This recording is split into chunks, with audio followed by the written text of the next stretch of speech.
Bible గ్రంథంలో ఇప్పుడు pastor గారు చెప్పినటువంటి దానికి కాస్త దగ్గర సంబంధంగా ఉండేటువంటి ఒక భాగాన్ని చెప్తే బాగుంటుందేమో అని అనిపించింది. ఇప్పుడు ఆయన ప్రసంగం వేరే, నా ప్రసంగం వేరే అయితే బాగోదు. అందుకని ఇప్పుడు ఆయన మాట్లాడిన దానికి రిలేటెడ్గా మాట్లాడితే బాగుంటుంది కదా అని అనిపించి, ఇప్పుడు దేవుడు తన యొక్క పరిశుద్ధాత్మని యొక్క శక్తి ద్వారా మనలందరినీ కూడా దర్శించునుగాక. రైట్, బాగా అలర్ట్గా ఉన్నాను. అయితే మా సంఘాల్లో నేను గత కొద్ది వారాలుగా చేస్తున్నటువంటి పని ఏంటంటే, ఒక పుస్తకం అంటే బైబిల్లో ఉన్నటువంటి 66 పుస్తకాల్లో వారానికి ఒక పుస్తకాన్ని పూర్తిగా ఒక చారిత్రకంగా వివరించేసి అందులో ఒక భాగాన్ని డీప్గా స్టడీ చేయించి ఆ తర్వాత సోమవారం నుంచి శనివారం వరకు కూడా ఒక్కొక్క రోజుకి ఒక్కొక్క భాగాన్ని ఇచ్చి చదివిస్తున్నాను. దాని ద్వారా లాభం ఏంటి అని అంటే, ఒక గ్రంథంలో ఒక పుస్తకంలో ఉన్నటువంటి విషయం అంతా సంఘానికి అర్థమవుతుంది. తద్వారా వాళ్ళ ఇంటికి వెళ్ళి చదివినప్పుడు ఇంకా అనేకమైనటువంటి పాఠాలు నేర్చుకుంటారు. ఆ విధంగా నేను ఒక్కొక్క వారం ఒక్కొక్క పుస్తకాన్ని ధ్యానం చేపిస్తూ వస్తున్నాను. అయితే ఈ ఆదికాండ గ్రంథాన్ని ఈరోజు మాట్లాడాలి అని అనిపించింది. నేనేమి మీకు ఆ 50 అధ్యాయాల చరిత్ర ఇప్పుడు చెప్పను. మీరు మీ ఫేస్లు నాకు అర్థమవుతున్నాయి. నేను 50 అధ్యాయాల చరిత్ర ఇప్పుడు చెప్తే మీరు ఇంటికి వెళ్ళిపోతారు. ఎందుకంటే కేక్ కూడా ఉంది ఇక్కడ. కాబట్టి మనం దేవునికి మహిమ కలిగింది కాక చెప్పరా. రైట్. అయితే ఈ 50 అధ్యాయాల్లో ఆదికాండ గ్రంథాన్ని చాలా ప్రాముఖ్యమైనటువంటి గ్రంథంగా మనం పరిగణించాలి. ఇప్పటి వరకు మీరు ఆదికాండ గ్రంథాన్ని ఎలా చూసారు నాకు తెలియదు, కానీ ఇప్పటి నుంచి మాత్రం ఆదికాండాన్ని చూసేటువంటి దృష్టి మారిపోవాలి. ఎందుకంటే ఆదికాండ గ్రంథంలో సృష్టి ఆరంభమైంది. ఆదికాండ గ్రంథంలో మానవ జీవితం ఆరంభమైంది. ఆదికాండంలో పగలు రాత్రులు ఆరంభమయ్యాయి. ఆదికాండంలో భూచలరాశులు ఆరంభమయ్యాయి. ఆదికాండంలో హత్య ఆరంభమైంది. ఆదికాండంలో కుళ్ళు కుతంత్రాలు ఆరంభమయ్యాయి. ఆదికాండంలో వెన్నుపోటు పొడవటం ఆరంభమైంది. ఆదికాండంలో ప్రేమ మొదలైంది. ఆదికాండంలో అనేకమైనటువంటి నాగరికతకు సంబంధించినటువంటి విషయాలు మొదలయ్యాయి. నేనేమంటానంటే, ఆదికాండ గ్రంథము మనందరి జీవితాలకి ఆరంభ గ్రంథము. ఈ లోకములో జరిగేటువంటి ప్రతి దానికి ఆరంభం ఆదికాండంలోనే జరిగింది. అయితే ఈ ఆదికాండ గ్రంథంలో ఒక 4 ప్రాముఖ్యమైనటువంటి హీరోలు ఉన్నారు, క్యారెక్టర్స్. ఒక క్యారెక్టర్ ఎవరు అని అంటే నోవహు. రెండవ క్యారెక్టర్ ఎవరంటే అబ్రహాం. మూడవ క్యారెక్టర్ ఎవరంటే యాకోబు. నాలుగవ క్యారెక్టర్ ఎవరంటే యోసేపు. మీరు ఎప్పుడన్నా ఆదికాండం చదివినప్పుడు 4 తగిలారా? గట్టిగా తగిలారా? ఆదికాండంలో నోవహు, ఆ తర్వాత అబ్రహాము, ఆ తర్వాత యాకోబు, చివరిగా యోసేపు. ఈ 4లోనూ మనం ఒక్కొక్క విషయాన్ని ఆలోచన చేసి అప్పుడు నేను మెసేజ్లోకి వెళ్తాను. నోవహు నీతిగా బ్రతికాడు, అబ్రహాము విశ్వాసంతో బ్రతికాడు, యాకోబు నిరీక్షణతో బ్రతికాడు, యోసేపు ప్రేమతో బ్రతికాడు. అర్థమైందా? నోవహు నీతితో బ్రతికాడు, అబ్రహాము విశ్వాసంతో బ్రతికాడు, యాకోబు నిరీక్షణతో బ్రతికాడు, యోసేపు ప్రేమతో బ్రతికాడు. నీతి, విశ్వాసము, నిరీక్షణ, ప్రేమ, ఈ 4 ప్రతి క్రైస్తవుని జీవితంలో ఉన్నారు. నీతి లేని క్రైస్తవుడు కాదు. విశ్వాసం లేకపోతే నీ జీవితం ఎందుకో నీకు అర్థం కాదు. దేవుడు ఏదో ఒక రోజున నాకు నిత్య పరలోక రాజ్యాన్ని ఇస్తాడనేటువంటి నిరీక్షణ లేకపోతే ఎందుకు బతుకుతున్నావో అర్థం కాదు. ఇతరుల పట్ల ప్రేమ లేకపోతే అది విశ్వాస జీవితం అనిపించదు. ఈ 4 విషయాలు కూడా ప్రతి విశ్వాస జీవితంలో ఉండాలి. అయితే ఈరోజు మొట్టమొదటి వ్యక్తి, నేను చెప్పినటువంటి లిస్టులో మొట్టమొదటి వ్యక్తి నోవహు, నీతిమంతుడు అని చెప్పాను కదా. ఆయన జీవితంలో ఉన్నటువంటి కొన్ని విషయాలు ధ్యానం చేద్దాం. ఆ విషయాలు ధ్యానం చేయడం ద్వారా పరిశుద్ధాత్మ దేవుడు మనలందరినీ కూడా దర్శించాలని ఆశపడుతూ ఉన్నాను. ప్రతి ఒక్కరు కూడా ఆదికాండ గ్రంథాన్ని తీద్దాం. ఆదికాండ గ్రంథం 6వ అధ్యాయం. ఆదికాండ గ్రంథం 6వ అధ్యాయం 9వ వచనాన్ని చదువుతాం. ఆదికాండము 6వ అధ్యాయము 9వ వచనం. నోవహు వంశావళి ఇదే. నోవహు నీతిపరుడును నిందారహితుడునై ఉండెను. చాలండి. నోవహు గురించి దేవుడిచ్చినటువంటి స్టేట్మెంట్ ఏంటంటే, నోవహు నీతిపరుడు, ఆయన తన తరముల వారిలో ఆయనే నిందారహితుడిగా కనిపించాడు. దేవునికి మహిమ కలుగును గాక. ఈ రోజు నా ప్రశ్న ఏంటంటే, నా మాటలు చాలా స్ట్రైట్ గా ఉంటాయి, మీకు తెలుసు. నేను అదే విధంగా మాట్లాడడానికి ఇష్టపడతాను. ఎందుకనంటే దేవుని వాక్యాన్ని విన్నటువంటి మనము జీవితాన్ని సరి చేసుకుని వెళ్ళాలి. జీవితము సరిచేయబడకపోతే వాక్యము అది జీవగ్రంథం అనిపించదు. మీకు ఒక విషయం చెప్తాను. నోవహు గురించి దేవుడిచ్చినటువంటి మాట, ఆయన నీతిమంతుడు. ఈ మధ్యాహ్న కాల సమయంలో, ఈ ఉదయకాల సమయంలో దేవుడు మన సంఘంలో ఉన్నటువంటి మనలను చూచి ఆ మాట అనగలడా? ఈమె నీతిమంతురాలు, ఇతను నీతిమంతుడు అని దేవుడు మన జీవితాన్ని చూచి అనగలడా? ఆలోచన చేయండి. ఒకవేళ నీతి అనేది ఏ విధంగా ఆలోచన చేయాలి అని అంటే, ప్రతి వారం దేవుని మందిరానికి రావటం ఒక ఎత్తు అయితే, మందిరంలోనికి వచ్చి ఏదో ఒక విషయాన్ని నేర్చుకుని పాటించడము నీతిమంతులు చేసేటువంటి పని. మిమ్మల్ని ఒకవేళ ప్రతిరోజు వాక్యం చదివేటువంటి వాళ్ళు ఎవరైనా ఉన్నారని చేతులెక్కమంటే అందరూ ఎత్తుతారు, నేను కాదన్నట్ల. అయితే నాదొక ప్రశ్న, నువ్వు ప్రతిరోజు వాక్యాన్ని చదివితే, ప్రతిరోజు నువ్వు వాక్యాన్ని ధ్యానం చేస్తే, నీ మాట తీరు ఎందుకు మారట్లేదు? నీ డైలాగ్ టోన్ ఎందుకు మారట్లేదు? నీ రింగ్ టోన్ ఎందుకు మారట్లేదు? నీ పరిస్థితులు ఎందుకు మారట్లేదు? దేవుని వాక్యాన్ని ధ్యానం చేసినటువంటి ప్రతి ఒక్కరి జీవితంలో మార్పు కలుగుద్ది. నీతి ఒకవేళ నన్ను అడిగితే, నేను ప్రతిరోజు వాక్యం చదువుతున్నాను కానీ నా జీవితంలో నా ఫోన్ రింగ్ టోన్ కూడా మారట్లేదని ఎవడైనా చెప్పితే, నేనంటా నువ్వు ప్రతిరోజు వాక్యాన్ని ధ్యానం చేయట్లేదని గట్టిగా చెప్తా. బాండ్ పేపర్ మీద రాసిస్తా. ఎందుకో చెప్పనా? వాక్యము శక్తివంతమైంది, వాక్యము సజీవమైంది. దేవుని యొక్క వాక్యాన్ని ధ్యానము చేసినా మన జీవితంలో మార్పు రావట్లేదంటే ఇది వేస్ట్ పుస్తకం కాదు, చదవట్లేదు కాబట్టి. ఒకవేళ దేవుడు మనల్ని చూసి నీతిగా ఎంచగలడా? ఈరోజు ఆలోచన చేయండి. 2024 సంవత్సరంలో మనం చాలా చూసేసాం. మన అనుకున్న వాళ్ళే వెన్నుపోటు పొడవటం చూసేశారు మీలో చాలా మంది. నీకు సహాయం చేస్తారనుకున్నటువంటి వాళ్ళే చెయ్యి వెనక్కి చూడటం చూసేశారు. అనేకమైనటువంటి పరిస్థితుల్లో రోగాలు, నిందలు, బాధలు, వేదన ఎవరికి చెప్పుకోలేక ఒక్కళ్ళే ఏడ్చినటువంటి రోజులు గడిచిపోయాయి. నూతన సంవత్సరంలో ప్రవేశించినటువంటి మన జీవితంలో అయ్యగారు ఇందాక చదివి వినిపించారు, నూతనమైనటువంటి కార్యాలు జరగాలి అని అంటే మన జీవితంలో నూతనమైనటువంటి నిబంధనలు చేసుకోవాలి. మీరు 31వ తారీఖు రాత్రి ఏ నిబంధనలు చేసుకున్నారు? మీకేమైనా ఐడియా ఉందా? చేసుకున్నారా? అసలు మనకంతా కూడా ఒక పండగ వాతావరణంగా వెళ్ళిపోతున్నాం. కానీ నూతన సంవత్సరానికి ప్రవేశించే ముందు నిబంధనలు చేసుకోవడం చాలా ప్రాముఖ్యం. నేను ఈ 31వ తారీఖు రాత్రి చేసుకునేటువంటి నిబంధన ఏంటో చెప్పనా? గత 2024 సంవత్సరంలో నా కుటుంబ పరిస్థితుల్లో కానీ, నా సేవా పరిచర్యలో కానీ దేవుడు చూపించినటువంటి మేలులను బట్టి నేను తీసుకునేటువంటి నిర్మాణం ఇది. ఒక నోట్బుక్ పెట్టుకుంటాను. నువ్వు గొప్పగా ఘనముగా ఏ కార్యము జరిగించినా రాసుకుంటాను. 31వ తారీఖు రోజున ఉపవాస ప్రార్థన చేస్తాను నీ కార్యాల కోసం అని తీర్మానం చేసుకున్నాను. ఎవరన్నా తీసుకున్నారా అలాంటి తీర్మానాలు? దేవుని సన్నిధిలో నీతిమంతులుగా మనం ఒక సర్టిఫికెట్ సంపాదించాలి, లేకపోతే భక్తే వేస్ట్. ఇందాక అయ్యారు చెప్పారు కదా, 2025లో చాలా భయంకరమైనటువంటి పరిస్థితులు రాబోతున్నాయి. రాజకీయంగా కానీ, పరిస్థితుల్లో కానీ చాలా మార్పులు వస్తున్నాయి.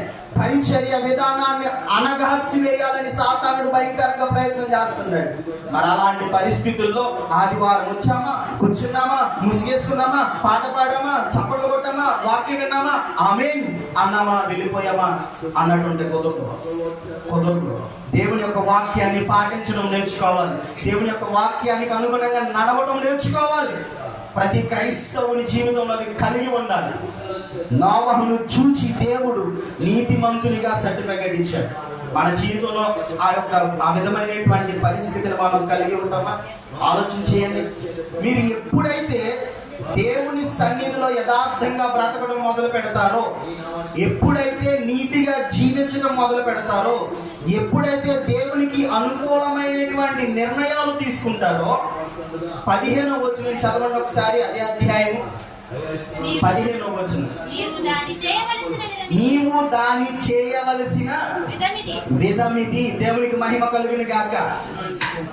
ఇది మీకు అందరికీ స్టోరీ తెలుసు కదా. నోవహు ఓడను కట్టాడు కదా. ఆ ఓడని కట్టడానికి దేవుడు పనపు చెప్పాడు 15వ వచనంలో. 9వ వచనంలో నీతిమంతునిగా సర్టిఫికెట్ ఇచ్చాడు. 15వ వచనంకి వచ్చేసరికి దేవుడు ఏమన్నాడంటే, అయ్యా నువ్వు చేయాల్సిన విధం ఇది, నువ్వు ఇలా కట్టాలి, ఇలా నిర్మించాలి, ఇలా చేయాలి, ఇన్ని కిటికీలు ఉండాలి, ఇన్ని తలుపులు ఉండాలి, ఇంత ఎత్తు ఉండాలి, ఇంత వెడల్పు ఉండాలి, ఇంత పొడుపు ఉండాలి అని దేవుడు ఒక నమూనా అప్పగించాడు నోవహుకి. దాంతో పరిశుద్ధాత్ముడు నాకు నేర్పించిన పాఠం ఏంటంటే, ఎవరైతే దేవునికి అనుకూలంగా జీవిస్తారో, ఎవరైతే దేవుని ఎడల భయభక్తులతో జీవిస్తారో, ఎవరైతే నీతిమంతులుగా జీవించడానికి ప్రయత్నం చేస్తారో వారికి దేవుడు పనప్పు చెప్తాడు. వారికి దేవుడు పనప్పు చెప్తాడు. దేవుని చేత పనప్పు చెప్పించుకోవడం అంటే దానంత శ్రేష్టమైనది ఏది లేదు. దేవుడు యెహెజ్కేలుకి పనప్పు చెప్పాడు, యోనాకి పనప్పు చెప్పాడు, హబక్కూకి పనప్పు చెప్పాడు, యాకోబుకి పనప్పు చెప్పాడు, అబ్రహాముకి పనప్పు చెప్పాడు. దేవుడు పనప్పు చెప్పితే ఆయన కొరకు జీవిస్తున్నావు అని అర్థం. వీళ్ళ కొంతమంది దేవుడు నాతో మాట్లాడితే బాగుండు అని అనుకుంటారు. నేనేమంటానంటే, దేవుడు నీతో మాట్లాడాలి అని అంటే ఆయన మాటను గ్రహించగలిగిన పరిస్థితుల్లో నువ్వు ఉండాలి. ఆయన మాటను గ్రహించగలిగిన పరిస్థితుల్లో. ఒక వ్యక్తి అంట సముద్రంలో పడి కొట్టుకుపోతున్నాడంట. సముద్రంలో పడి కొట్టుకుపోతుంటే ఒక పడవేసుకుని ఒక వ్యక్తి వచ్చి అడిగాడంట, బాబురా ఎక్కువ కొట్టుకుపోతున్నావు కదా అని అంటే ఆ వ్యక్తి అన్నాడంట, నేను రాను, దేవుడు నన్ను కాపాడతాడు అన్నాడంట. సరే ఆయన వెళ్ళిపోయాడు. ఈ లోపు మరలా పెద్ద వాడు వచ్చింది. అయ్యా రా, నువ్వు పడవలో వెళ్ళకపోయేలా కానీ ఈ వాళ్ళు ఆయన ఎక్కువ అని అంటే ఆయన అన్నాడంట, నేను రాను, దేవుడు నన్ను కాపాడుతాడు, దేవుడు వస్తాడు నా కోసం అన్నాడంట. ఈ లోపు హెలికాప్టర్ వేసుకుని కొంతమంది వచ్చి, బాబు నేను తాడేస్తాను, పట్టుకో పైకి లాగుతాం, రక్షించబడతాం అని అంటే, లేదండి నేను రాను, నా దేవుడు నన్ను కాపాడుతాడు అన్నాడంట. ఆ తర్వాత ఆ వ్యక్తి మొత్తం మీద సముద్రంలో కొట్టుకొని చచ్చిపోయాడు. చచ్చిపోయిన తర్వాత పైకి వెళ్ళిన తర్వాత దేవుడు అంటున్నాడంట, నువ్వు ఎందుకు రాలేదు అసలు? నేను నీ మీద అంత నమ్మకం పెట్టుకున్నాను కదా, నేను నీ కోసమే ఎదురు చూశాను కదా అంటే, ఒరే పిచ్చోడా, పడవేసుకొచ్చింది నేనే, వాడని పంపింది నేనే, హెలికాప్టర్ పంపింది కూడా నేనే, నువ్వే రాలా. నేను ఈ ఉదాహరణ ఎందుకు చెప్పాను చెప్పనా?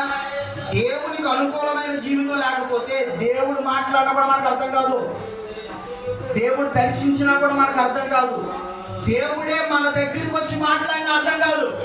కాబట్టి మొట్టమొదటి స్థాయి పెరిగితే రెండవ స్థాయికి వస్తాం. ఆ రెండవ స్థాయి దేవుని చేత మనం పనప్పు చెప్పించుకోవడం. మీకు ఒక విషయం చెప్తాను. భక్తి అంటే మీరు ఏమనుకుంటున్నారు నాకు తెలియదు, కానీ భక్తి అంటే నిర్వచనం ఏంటనంటే, మనకి తెలిసినటువంటి దానిని మనము అన్వయించుకోవడం. మనకు తెలిసినటువంటి దానిని అన్వయించుకోవడం. మీకు బైబిల్ బాగా తెలుసు కదా, ఎంత అన్వయించుకుంటున్నారు? మీకు బైబిల్ బాగా తెలుసు కదా, ఎంత పాటించగలుగుతున్నారు?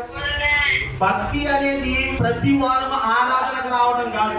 రాకూడదని నేను చెప్పట్లేదే, వచ్చే వారం మానేస్తానే ఉన్నారు. భక్తి అంటే కేవలము పాటలు పాడడం కాదు. మనకి దేవుని గురించి ఎంతైతే తెలుసో దాన్ని పాటించడం భక్తి. దాని జీవితంలో కలిగి ఉండటం భక్తి. అనేక సంవత్సరాలు మన జీవితాల్లో గడిచిపోయి మరొక నూతన సంవత్సరంలో ప్రవేశించాం. 2024లో ఏం నేర్చుకున్నావయ్యా అంటే ఎవరి దగ్గర సమాధానం ఉండదు. భక్తి అనేది పెరగాలి అంటే దేవుడు నేర్పిన దాన్ని పాటించాలి. దేవుడు నేర్పిన దాన్ని పాటిస్తే దేవుడు పనప్పు చెప్తాడు. దేవుడు పనప్పు చెప్తాడు. ఇంకొక మాట చూపించి నేను ముగిస్తానే, ఎందుకంటే మరి చాలా కార్యక్రమాలు ఉంటాయి కదా.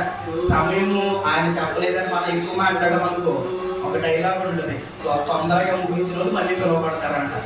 అందుకే నాకు ఒక్క తోలికి సమయం ఇస్తాను, ముందుకు చెప్తానని.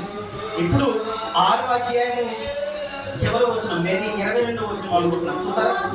నోవహు అట్లు చేసెను, దేవుడు అతనికి ఆజ్ఞాపించిన ప్రకారము యావత్తు చేసెను. దేవునికి మహిమ కలిగిన గాక. 9వ వచనంలో నీతిమంతునిగా సర్టిఫికేట్ ఇచ్చాడు. 15వ వచనంకి వచ్చేసరికి పనప్ప చెప్పాడు. నోవహు అంట యావత్తూ చేశాడంట. అది చాలా గొప్ప భాగ్యం. అది నీతిగా జీవించడం ఒక ఎత్తు అయితే, దేవుని చేత పనప్పు చెప్పించుకోవడం మరొక ఎత్తు అయితే, దేవుడు అప్పచెప్పినటువంటి పనిని పరిపూర్ణం చేయడం చాలా ప్రాముఖ్యం, చాలా ప్రాముఖ్యం. దేవుడు మనకి ఏదైనా ఒక పరిచర్య భారాన్ని అప్పచెప్పినప్పుడు దాన్ని మనం పూర్తి చేయడానికి ప్రయత్నం చేయాలి. స్త్రీల సమాజం వారు ఉన్నారు. మీకు ఒక విషయం చెప్పిన, స్త్రీల యొక్క ప్రార్థన సంఘానికి చాలా అవసరం. మీ సంఘంలో స్త్రీల ప్రార్థన జరుగుతుందో లేదో నాకు తెలీదు, పెట్టుకోమని కూడా నేను చెప్పట్లేదు, నన్ను వేరేగా అర్థం చేసుకోవద్దు.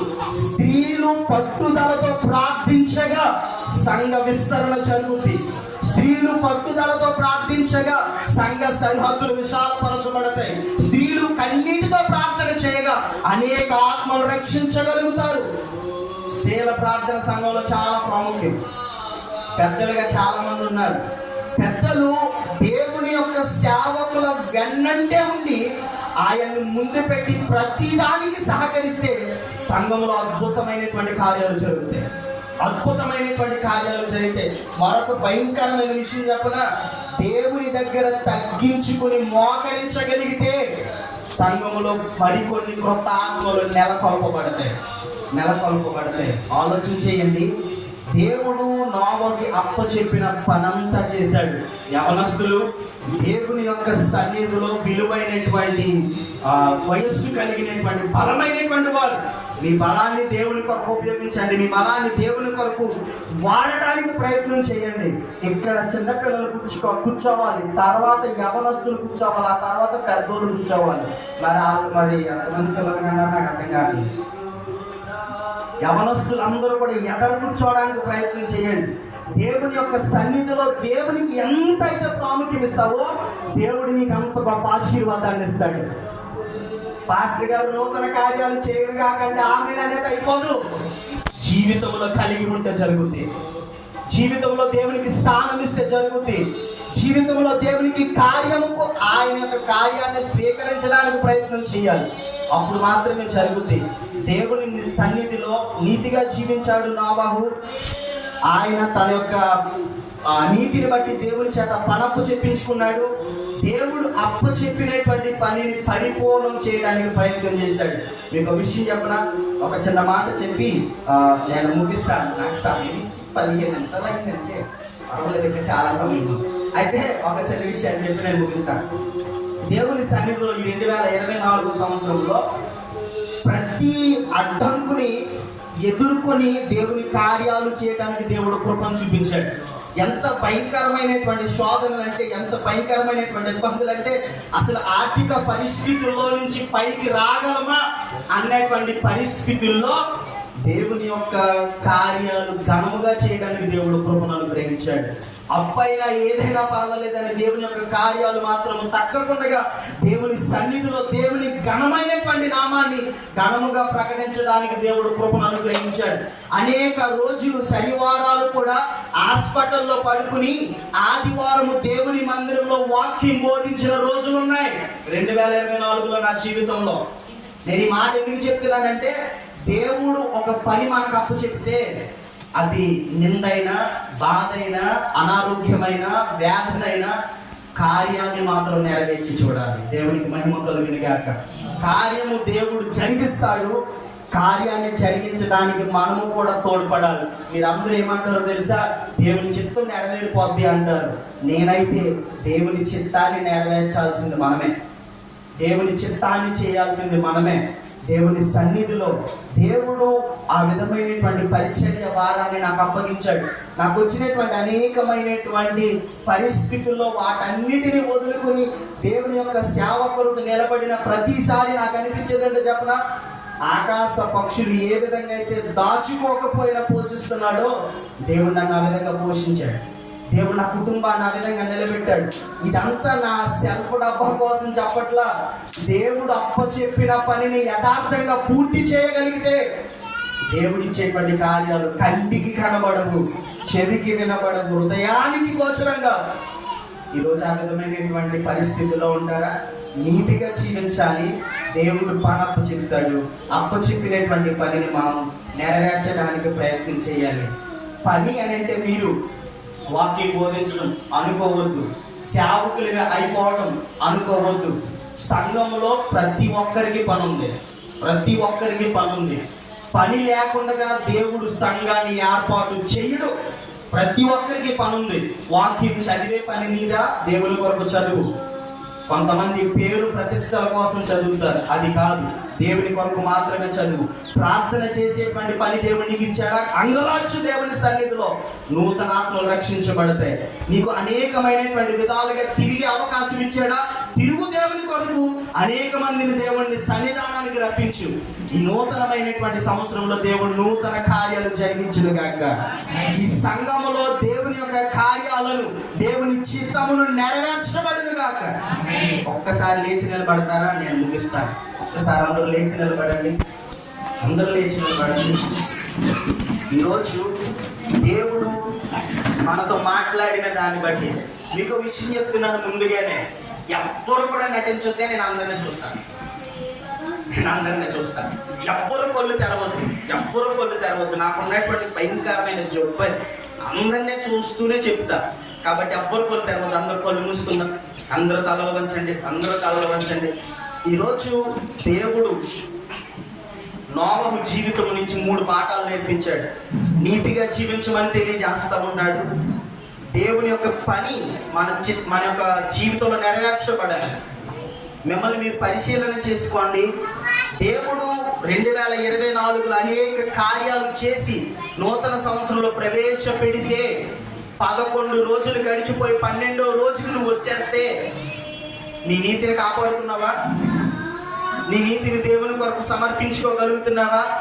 నీ జీవితాన్ని దేవుని కొరకు నువ్వు కాపాడుకోగలుగుతున్నావా?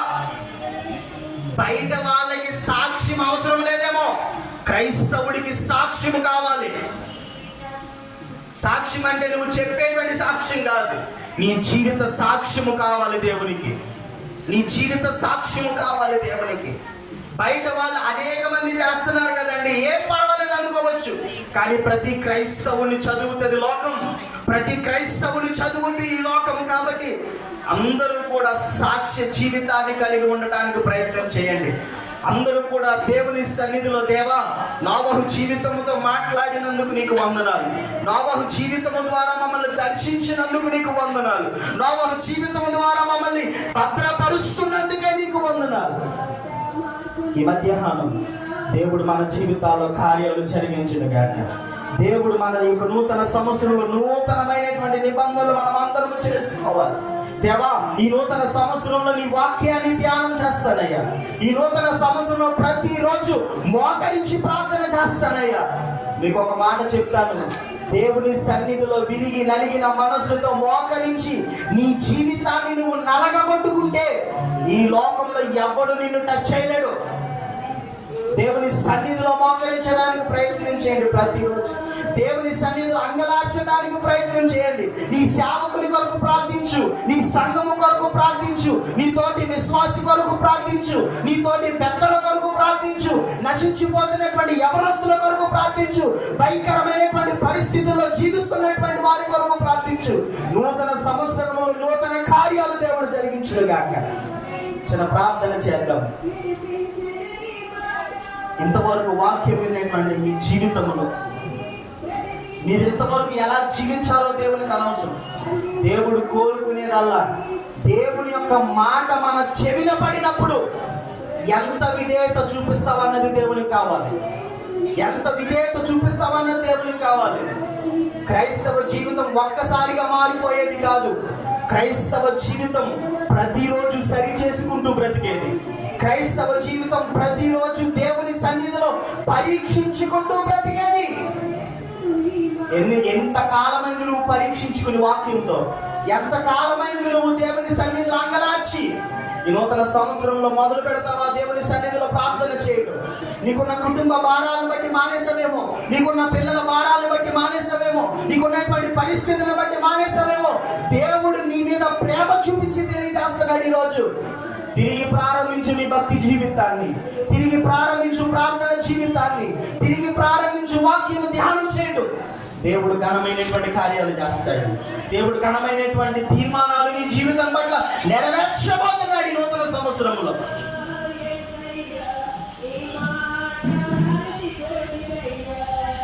సియోను దేవుడే నీవు సిగ్గుపడనివ్వడు, కనికర పూర్ణుడే నీ కన్నీరు తుడచును. సియోను దేవుడే నీవు సిగ్గుపడనివ్వడు, కనికర పూర్ణుడే నీ కన్నీరు తుడచును. అసమానుడైన వాడు అవమానపరచడు నిన్ను, ఓటమి ఎరుగని మన దేవుడు ఓడిపోనివ్వడు నిన్ను. ఘన కార్యాలెన్నో నీకై చేసిన వాడు కష్టకాలమందు నీ చేయి విడచునా. అసాధ్యములెన్నో దాటించిన నాదుడు శ్రమలో నిన్ను దాటిపోవునా. సియోను దేవుడే నిన్ను సిగ్గుపడనివ్వడు, కనికర పూర్ణుడే నీ కన్నీరు తుడచును. సియోను దేవుడే నిన్ను సిగ్గుపడనివ్వడు, కనికర పూర్ణుడే నీ కన్నీరు తుడుచును. పరిస్థితులన్నీ చేజారిపోయినా అనుకున్నవన్నీ దూరమైపోయినా మంచి రోజు వస్తాయనే నిరీక్షణే లేకున్నా మారది తలరాతని దిగులు పడకుమా. మారాను మధురముగా మార్చును నీకై, మారది తలరాతని దిగులు పడకుమా. మారాను మధురముగా మార్చును నీకై, సమృద్ధితో నిన్ను తృప్తిపరచును. సమృద్ధితో నిన్ను తృప్తిపరచును. సియోను దేవుడే నిన్ను సిగ్గుపడనివ్వడు, కనికర పూర్ణుడే నీ కన్నీరు తుడచును. నీ కన్నీరు తుడచును. దేవుడు నిన్ను సిగ్గుపరిచేవాడు కాదు, దేవుడు నీ కన్నీటిని తుడిచేవాడు. పరిస్థితులు మారిపోయినా, నాన్నవారే నీకు దూరమైనా, అనుకున్నవన్నీ నీకు కాకపోయినా నీ చెయ్యి విడిచేవాడు కాదు నీ దేవుడు. అడ్డొచ్చినటువంటి సముద్రాన్ని చేర్చగలిగిన వాడు, అడ్డొచ్చినటువంటి గోడను సైతం పగలగొట్టగలిగిన వాడు, నీ చుట్టూ సింహాలు చేరిన నీ మీదకి రాకుండా ఆపగలిగినటువంటి దేవుడు మన దేవుడు. దేవుడు మన జీవితంలో అటు గొప్ప కార్యాలు జరిగించును గాక. అటు గొప్ప తీర్మానముతో మనం అందరం ముందుకు వెళ్ళగా దేవుని యొక్క కార్యాలు ఈ నూతన సంవత్సరంలో ప్రతి ఒక్కరు రుచి చూచుదురు గాక. ప్రార్థిద్దాం. మా దేవ మా ప్రభుని నామమున కొందరు స్తోత్రాలు. ఉదయకాల సమయంలో ఎన్నికలైనటువంటి నన్ను నిలబెట్టుకుని నీ కొరకు ఉపయోగించుకునేటువంటి దాన్ని బట్టి నీకు వందనాలు. వాక్యం వినేటువంటి ప్రతి ఒక్కరి హృదయాన్ని మీరు గమనించారు ప్రభువా. ఎంతమంది అయితే యథార్థంగా నీ వాక్యాన్ని స్వీకరించారో వారిని బట్టి నీకు వందనాలు. వినటం మట్టుకు వినటమే కాదు కానీ దాన్ని గ్రహించి దాని ప్రకారంగా జీవించేటువంటి గొప్ప విశ్వాసులు లేపబడుదురు గాక. అట్టి విశ్వాస యోగ్యమైనటువంటి జీవితాన్ని నూతన సంవత్సరంలో జీవించుదురు గాక. ఈ సంఘమును మీరు బలపరచండి, సంఘ సేవకులను మీరు బలపరచండి, వారి యొక్క సంపూర్ణ కుటుంబాన్ని మీరు దీవించండి. వారు చేయించినటువంటి ప్రతి పరిచర్యను మీరు బలపరచండి. వారి యొక్క కుటుంబంలో ఉన్నటువంటి ప్రతి ఆలోచనలను మీరు నిమ్మలపరచమని ప్రార్థిస్తూ ఉన్నాం. సంఘంలో స్త్రీల సమాజాన్ని లేపండి ప్రభువా. వారికి కన్నీటి ప్రార్థన నేర్పించండి, అంగలార్చేటువంటి ప్రార్థన నేర్పించండి. సంఘము కొరకు నిలబడేటువంటి వారిగా మీరు నేర్పించండి ప్రభువా. సంఘంలో యవనస్తులను బలపరచండి, సంఘంలో ప్రాముఖ్యమైనటువంటి పాత్ర పోషించే వారిగా నిలబెట్టండి. వారు పండగకి పబ్బానికే కాదు ప్రతి వారము నీ సన్నిధిలో గడిపే భాగ్యాన్ని దయచేయండి. పెద్దలు మీరు బలపరచండి, పెత్తనాలు కాదు ప్రభువా, నీవే స్వస్థత, సమాధానం లేనటువంటి కుటుంబాల్లో నీ నెమ్మది దయచేయమని, సంఘ సరిహద్దులు విశాలపరిచి సంఘంలో ఉన్నటువంటి ప్రతి విశ్వాసిని బలపరచమని, నూతన సంవత్సరంలో నూతన కార్యాలు రుచి చూచేలాగున వారి జీవితంలో నీతిని కలిగి మీ కొరకు ప్రయాసపడే కృప దయచేయమని యేసు నామములో ప్రార్థించి వేడుకుంటున్నాం తండ్రి. ఆమేన్. ఆమేన్. ఆమేన్. సమయం ఇచ్చినటువంటి